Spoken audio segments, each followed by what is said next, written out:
Hello दोस्तों, आज हम पढ़ाने वाले हैं। मेरा टॉपिक है generation, transmission and distribution of electricity. और जैसा कि आप मेरा नाम जानते हैं, मेरा नाम है आशीष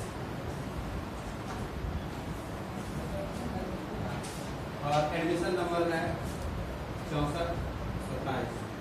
और आप लोगों को बताया कि आज का मेरा चैप्टर है generation, transmission and distribution of electricity.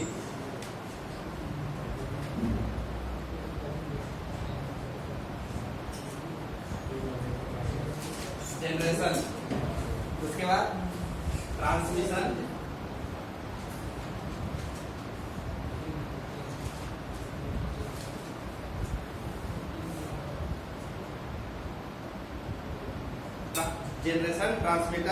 Transmission and distribution of electricity.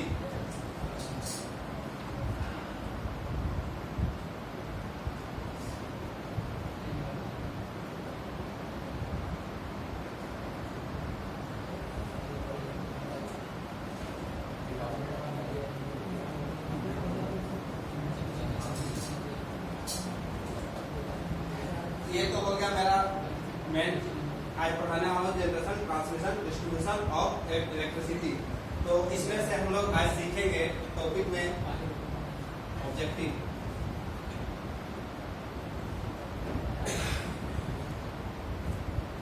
सबसे पहले इसमें सीखेंगे कि कैसे उत्पादन किया जाता है। तो इसमें सीखेंगे अल्टरनेटर के बारे में। जनरेशन में सीखेंगे हम लोग अल्टरनेटर के बारे में।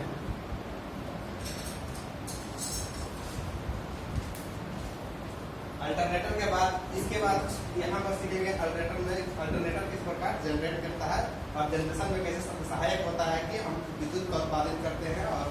और उसके बाद सीखेंगे हम दूसरा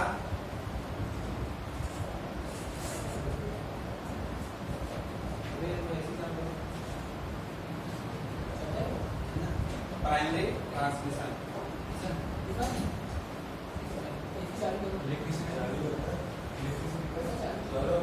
प्राइमरी ट्रांसमिशन।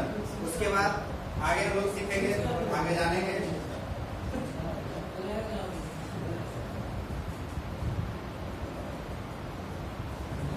Secondary transmission.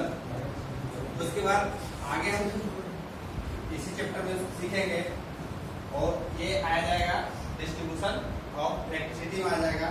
तो होगा पहला होगा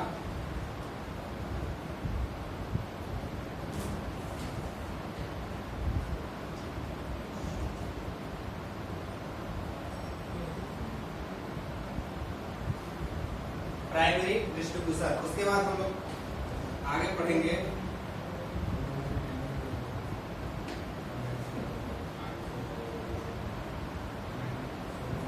सेकेंडरी डिस्ट्रीब्यूशन। ये चैप्टर है और आज हम ये सब सीखेंगे। इससे पहले हम बताना चाहेंगे कि हमने पिछले क्लास में टाइप्स ऑफ पोल के बारे में पढ़ा था। किस किस प्रकार के पोल होते हैं। फर्स्ट में हुआ वुडन पोल, दूसरा था आरसीसी पोल, तीसरा होता है रेल पोल, चौथा होता है ट्यूबुलर पोल और पांचवा होता है टावर्स।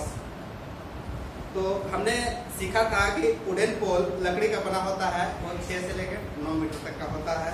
और आरसीसी पोल वो होता है, वो भी होता है 6 से 9 मीटर तक। और उसमें हम 11 kV तक का ट्रांसमिशन कर सकते हैं लाइन को। उसके बाद आता है रेल लाइन पोल, उससे मजबूत पोल होता है जिसका वजन 20 से लेकर 45 kg तक होता है। उसका भी हम लोग 11 kV तक का ट्रांसमिशन में यूज करते हैं। उसके बाद होता है ट्यूबुलर पोल। ट्यूबुलर पोल का इस्तेमाल हमने बताया था पिछले क्लास में कि हम लोग उसका ज़्यादातर उपयोग ट्यूबुलर पोल का लाइटिंग वगैरह में करते हैं, स्ट्रीट लाइट वगैरह में, चाहे बड़े बड़े स्थानों में लाइटिंग के लिए। और उसके बाद होता है टावर्स। टावर्स का हमेशा उपयोग हम लोग ओवरहेड लाइन में और ट्रांसमिशन में उपयोग करते हैं। और इसका हाइट 23 से लेकर 30 मीटर तक होता है। तो इस प्रकार हम लोगों ने पिछले क्लास में विभिन्न प्रकार के पोल के प्रकार में पढ़ा था। जिस प्रकार से डिस्ट्रीब्यूशन में सबसे मेन होता है ट्रांसफार्मर। ट्रांसफार्मर से लेके घरों तक पहुंचाने के लिए विभिन्न प्रकार के पोलों का प्रयोग करके और घरों तक हमारा पहुंचता है अपना इलेक्ट्रिसिटी। उसी प्रकार से जनरेशन के माध्यम से विद्युत का जनरेशन कहाँ से होता है, फिर ट्रांसमिट होके उसके बाद डिस्ट्रीब्यूशन से होते हुए इलेक्ट्रिसिटी हमारे घरों तक कैसे पहुंचता है, उसी प्रकार से जिस प्रकार से ट्रांसफार्मर से लेके घर तक हमारे कैसे बिजली पहुंचता है, तारों के माध्यम से, पोलों के माध्यम से, उसी प्रकार से जनरेशन से लेके यहाँ तक पहुंचता है। और मोटिवेशन मेरा आज का यही रहेगा कि ऐसा नहीं है कि हम चाहे कि बिजली आसानी से मिल जाता है, चाहे बन जाता है। हम लोग छोटा सा उदाहरण देखते हैं कि हम लोग थोड़ा सा भी यूज करते हैं, मोबाइल वगैरह यूज करते हैं, टीवी रिमोट, बैटरी वगैरह, थोड़ा सा बिजली को स्टोर करके जो रखने वाला डिवाइस है बैटरी, उसको रखने में हर बार चार्ज करना पड़ता है, चाहे हर बार चेंज करना पड़ता है। उसी प्रकार हम देखते हैं कि इसको भी लगातार कंटिन्यूअस हमारे घरों तक कैसे पहुंचे बिजली, उसके लिए हम हमेशा लगातार उसमें उत्पादन कैसे करते रहे, उसके लिए लगे हुए रहते हैं। और सबसे पहले हम इसमें आते हैं अल्टरनेटर। पहला है अल्टरनेटर। अल्टरनेटर के बारे में हम सभी जानते हैं अल्टरनेटर का काम क्या होता है। अल्टरनेटर का काम होता है कि जैसे वो मैकेनिकल एनर्जी को इलेक्ट्रिकल एनर्जी में कन्वर्ट करता है, बनाता है। अल्टरनेटर का काम वही रहता है कि विद्युत उत्पादन को मैकेनिकल एनर्जी को इलेक्ट्रिकल एनर्जी में, तो उसके लिए हम लोग अलग अलग प्रकार के अल्टरनेटर का प्रयोग करते हैं, लेकिन मैक्सिमम हम लोग अल्टरनेटर से 11 kV तक का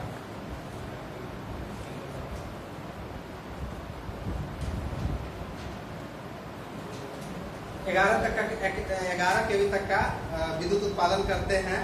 और मेन काम होता है कि यहीं से सबसे बड़ा यहीं से शुरुआत होता है कि हमारा ये बिजली का हमारे पास पहुंचना, यूज करना, सबसे बड़ा न्यू यही होता है। अगर ये नहीं है तो ये क्यों रहे, ये सब primary transmission, secondary transmission, primary distribution, secondary distribution, उससे कोई फर्क नहीं पड़ता है। जब तक उत्पादन नहीं होगा तो ये सब बेकार है। इसीलिए ये पिलर है हमारा इस टॉपिक का, generation, transmission and distribution of electricity का।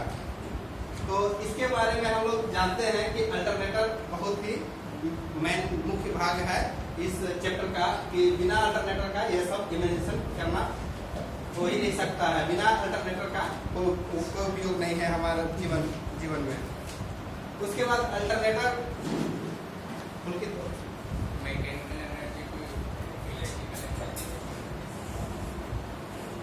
अल्टरनेटर देखें आप नहीं, हमारा वर्कशॉप में है, आप सर से जाके पूछिएगा सर अल्टरनेटर क्या है उसके बारे में। उसके बाद आता है प्राइमरी ट्रांसमिशन। सबसे मुख्य काम होता है अल्टरनेटर के बाद प्राइमरी ट्रांसमिशन में। प्राइमरी ट्रांसमिशन में सब इसके बाद से हम लोग प्राइमरी ट्रांसमिशन में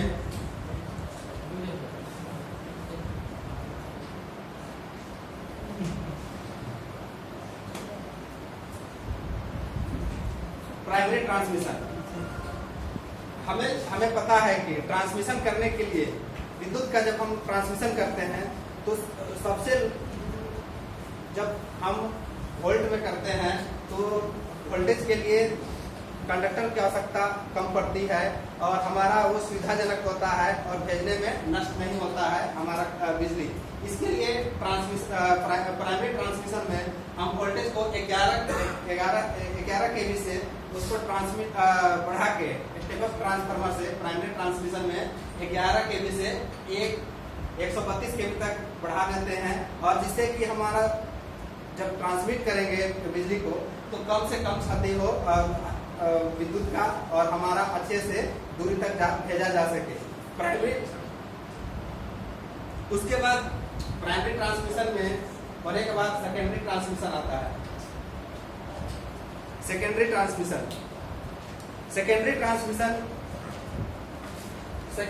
ट्रांसमिशन में हम लोग करते हैं कि जो 132 kV हो गया, उसके बाद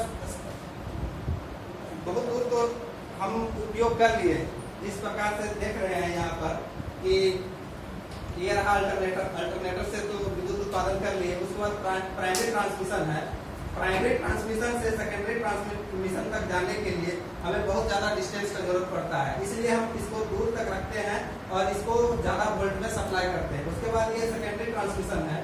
सेकेंडरी ट्रांसमिशन में हम 132 kV से 35 kV वोल्ट तक कम कर देते हैं, जिससे कि हम लोग ट्रांसमिट इसको अपने कम क्षेत्रों में आराम से किया जा सके। और इसके बाद हम लोग रखते हैं रिसीविंग स्टेशन। बीच बीच में रिसीविंग स्टेशन रखते हैं, जिसमें जो इम्प्योरिटी हो, चाहे कुछ गड़बड़ी हो, तो उसको पता लगाया जा सके रिसीविंग स्टेशन के माध्यम से भी, कि हमारा क्या ट्रांसमिशन में कोई गड़बड़ आ रहा है, कहाँ से कोई दिक्कत आ रही है, उसके माध्यम से रिसीविंग स्टेशन तक पहुंचा जाता है। इसके बाद प्राइमरी ट्रांसमिशन और सेकेंडरी ट्रांसमिशन के बाद हम लोग थर्ड सेकेंडरी ट्रांसमिशन हो जाता है। उसके बाद प्राइमरी डिस्ट्रीब्यूशन की ओर जाते हैं हम लोग। यहाँ तक हम लोगों ने सबसे पहले जनरेशन किए, उसके बाद ट्रांसमिशन किए। अब हम लोग तीसरा मेन है distribution of electricity. Distribution of electricity में सबसे मेन भाग होता है प्राइमरी डिस्ट्रीब्यूशन। प्राइमरी डिस्ट्रीब्यूशन सबसे मुख्य भाग इसलिए होता है कि हर देश के लिए सबसे जरूरी है प्राइमरी डिस्ट्रीब्यूशन। प्राइमरी डिस्ट्रीब्यूशन ही नींव है हमारे देश का, क्योंकि जितने भी उद्योग कारखाने चलते हैं प्राइमरी डिस्ट्रीब्यूशन से ही चलते हैं। अगर प्राइमरी डिस्ट्रीब्यूशन नहीं रहेगा तो आप बिना उद्योगों का, बिना देश का कल्पना करना बहुत ही मुश्किल है, क्योंकि आप जिस खाते हैं, पहनते हैं, ओढ़ते हैं, जो भी कुछ काम करते हैं, सुविधाएं जितना है सब फैक्ट्रियों से ही निर्भर है। हम लोग एक दूसरे से जुड़े हुए हैं, इसलिए प्राइमरी डिस्ट्रीब्यूशन बहुत ही जरूरी है। और प्राइमरी डिस्ट्रीब्यूशन में हम जानते हैं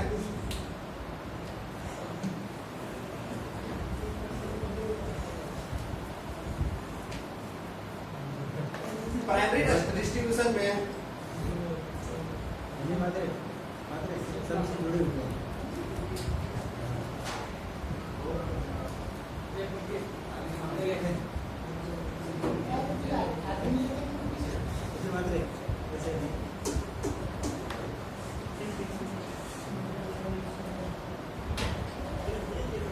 प्राइमरी डिस्ट्रीब्यूशन में 33 kV से लेके वो सीधे 11 kV तक हो जाता है। 11 kV तक हो जाता है और हमारा प्राइमरी डिस्ट्रीब्यूशन हो जाता है। यहीं से ही दो भागों में बढ़ जाता है। एक प्राइमरी डिस्ट्रीब्यूशन ये डायरेक्ट हमारा उद्योगों में चला जाता है और दूसरा चला जाता है सेकेंडरी डिस्ट्रीब्यूशन के लिए। सेकेंडरी डिस्ट्रीब्यूशन भी बहुत की आवश्यकता है। जैसे डेली लाइफ के लिए सेकेंडरी डिस्ट्रीब्यूशन में हमारा रोजमर्रा के काम, जैसे हो गया हमको गेहूं पिसवाने के लिए जाना है तो यहीं पर हम यूज करेंगे। जैसे हमारा अपना कॉलेज चल रहा है, ये सेकेंडरी डिस्ट्रीब्यूशन में ही सब आ जाता है। उसके बाद हम लोग चले जाते हैं जैसे फिल्म वगैरह देखने के लिए, तो सब हमारा सेकेंडरी डिस्ट्रीब्यूशन में ही आ जाता है। उसके बाद कोई मॉल वगैरह घूमने जाते हैं, उसमें सेकेंडरी डिस्ट्रीब्यूशन में सब अपना ट्रांसफार्मर रहता है। सेकेंडरी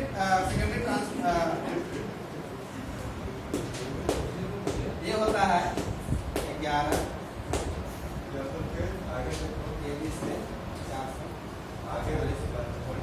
ये होता है जनरल पर्पस यूज के लिए। हम सेकेंडरी डिस्ट्रीब्यूशन में 11 kV से 440 वोल्ट में जनरल यूज के लिए करते हैं, दैनिक जीवन में उपयोग करते हैं। जैसे मोटर चलाना है, बिजली, पंखा वगैरह के लिए ये सेकेंडरी डिस्ट्रीब्यूशन में आ जाता है। और ये तो हो गया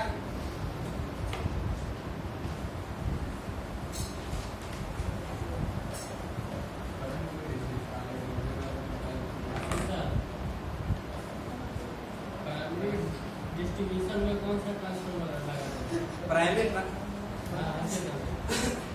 डिस्ट्रीब्यूशन में कौन सा ट्रांसफार्मर लगा है? इसका काम क्या है? ये है प्राइमरी डिस्ट्रीब्यूशन। ये देखिए, ये स्टेप डाउन और सेकेंडरी में सेकेंडरी डिस्ट्रीब्यूशन में उसमें भी स्टेप डाउन। ठीक है सर, थैंक यू सर।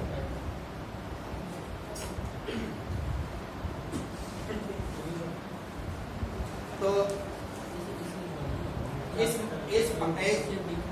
इससे हमें इस बात से हमें यही जानकारी मिलता है कि विद्युत का बनना और हमारे पास पहुंचने में जो समय लगता है वो आसानी से नहीं मिलता है, बहुत दूर से आता है, बहुत ही कष्ट से और बहुत ही मेहनत से, और जिसके लिए लाखों लोग हमेशा तत्पर हैं। और हम जैसे ही लोग जो आगे चल के कुछ लोग इसमें जुड़ेंगे और इसमें भागीदारी निभाएंगे और हम लोग तक ये पहुँचाएंगे। ऑपरेट करेंगे, कुछ लोग इसमें कुली का काम कोई लोग यहाँ काम करेंगे विद्युत बनाने में, कोई ट्रांसमिशन में काम करेंगे, और कोई हमारे घरों तक तार जोड़ने के लिए गाड़ने में काम करेंगे। गाड़ने में काम करेंगे। बहुत अच्छा सिस्टम सर। सबका काम डिवाइडेड है, कोई के जो है वो बोल रहा है खाने वाला काम है। बोल के सेकेंडरी डिस्ट्रीब्यूशन में कौन सा ट्रांसफार्मर का यूज किया जाता है? सेकेंडरी डिस्ट्रीब्यूशन में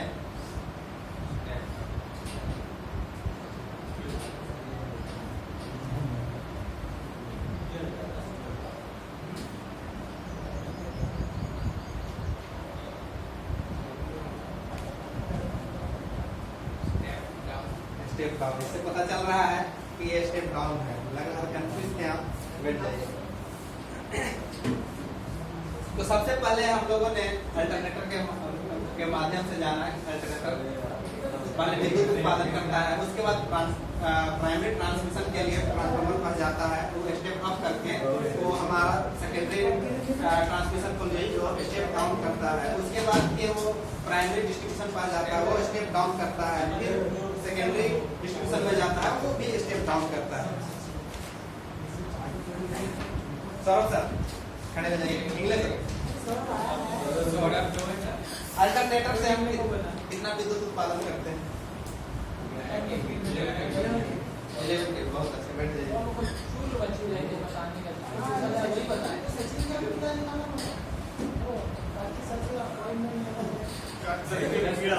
खाटे सर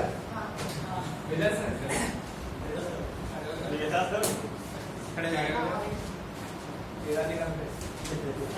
इलेक्ट्रिक पावर डिस्ट्रीब्यूशन में जो अंतिम भाग के जो ट्रांसफार्मर है, इसको किस नाम से जानते हैं हम लोग? Distribution transformer.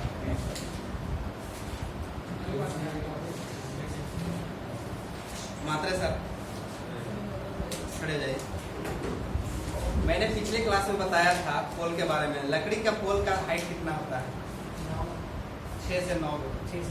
और वो पहाड़ों पे उसका अभी योगेंद्र सर, इंडस्ट्री में हम लोग इसमें से कौन सा स्टेप में यूज करते हैं? इंडस्ट्री के लिए जो विद्युत उत्पादन के लिए मिलता है इंडस्ट्रियों के लिए, वो कौन सा स्टेप में मिलता है? Private distribution.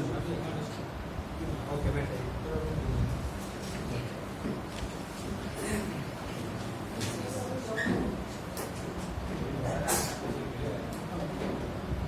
अगले कक्षाओं में हम पढ़ेंगे विद्युत शक्ति में जो हानियां होती हैं उसके बारे में, और इसका हम जो ये जो नोट्स जो बनाए हैं, पढ़े हैं, बुक का सहायता लिए हैं, वो लिए हैं अरिहंत का बुक से है, जो इसके राइटर है हमारे A.K. मित्तल सर। और हम आपको होमवर्क के रूप में इसको इस पार्ट को फिर से पढ़ के आने के लिए बोलेंगे। धन्यवाद।